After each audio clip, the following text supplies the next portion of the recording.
Most people think fighting is about strength, about throwing punches harder than the other person, about aggression and dominance. But real combat is something very different. Real combat is fast, unpredictable, and brutal. And in that kind of environment, only what is effective survives. Styles don't matter. Titles don't matter. What matters is what works when everything is on the line. And some martial arts were built exactly for that. Not for competition, not for performance, but for survival. These are not sports. These are systems designed to end fights as quickly as possible. The first one is Krav Maga, a system created for real-world violence, developed for military use. It was never meant to look good. It was meant to keep you alive. Every movement, every strike, every reaction is designed to neutralize a threat as fast as possible. There are no rules, no restrictions, no wasted motion. It targets the most vulnerable parts of the body: eyes, throat, groin, joints. Because in a real situation, you don't fight fair, you fight to survive. What makes Krav Maga dangerous is not complexity, but simplicity. It teaches you to react under pressure, to move instinctively, and to finish the threat before it escalates. Then there is Muay Thai, known as the art of 8 limbs. This system transforms the human body into a complete weapon: fists, elbows, knees, and shins, all used with precision and power. What makes Muay Thai so dangerous is not just the force behind each strike, but the conditioning behind it.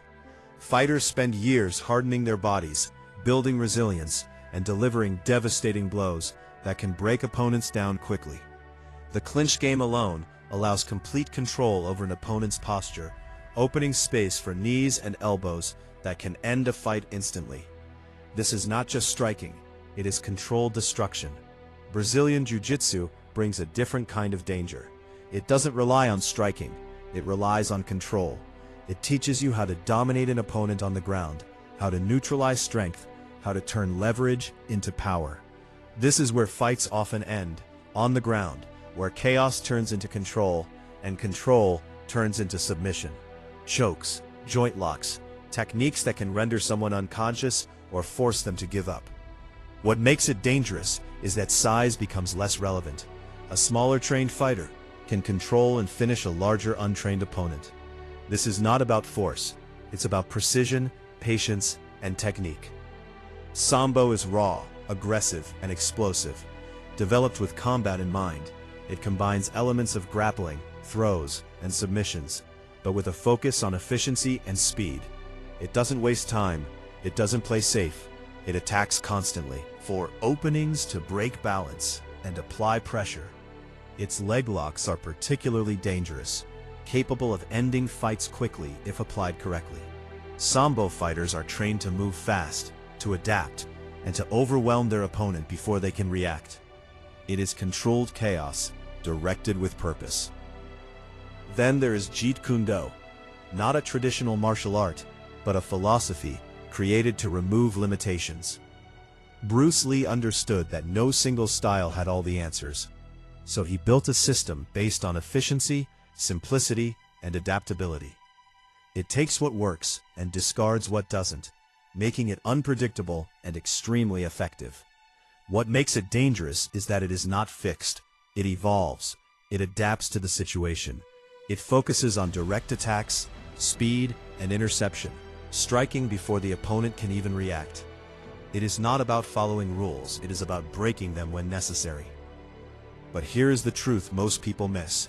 It is not the martial art that is dangerous, it is the person using it. Any system in the hands of someone undisciplined becomes reckless and ineffective. And even the most powerful techniques mean nothing without control, awareness, and timing. These systems are tools, and like any tool, their effectiveness depends on how they are used. Real fighters understand this. They don't rely on style alone. They train their body, their mind, their awareness. They build conditioning. They develop control. They learn to stay calm under pressure, because panic destroys technique, and hesitation creates openings. This is why training is not just physical, it is mental. It is about preparing yourself to act when everything around you is chaotic. Most people will never experience real combat. But if they ever do, they will realize quickly that flashy techniques disappear under pressure. Only what has been trained consistently remains. Only what is simple, direct, and effective survives. And that is what these martial arts focus on. They strip away the unnecessary and focus on what works. The difference between sport and survival is massive. In sport, there are rules, there is protection, there is a referee. In real life, there is none of that. There is only the moment and your ability to respond. These martial arts were built with that reality in mind. They prepare you not just to fight, but to survive, and there is a difference. If you want to become stronger, you need to stop chasing what looks impressive and start focusing on what is effective. You need to train with purpose. You need to understand that real strength comes from preparation, not appearance, from discipline, not ego, from consistency, not intensity. Because in the end, it is not about knowing 5 martial arts or 1. Well, you can apply what you know when it matters most. Under pressure, under stress, in the moment where hesitation is not an option. If this changed the way you see fighting, don't ignore it.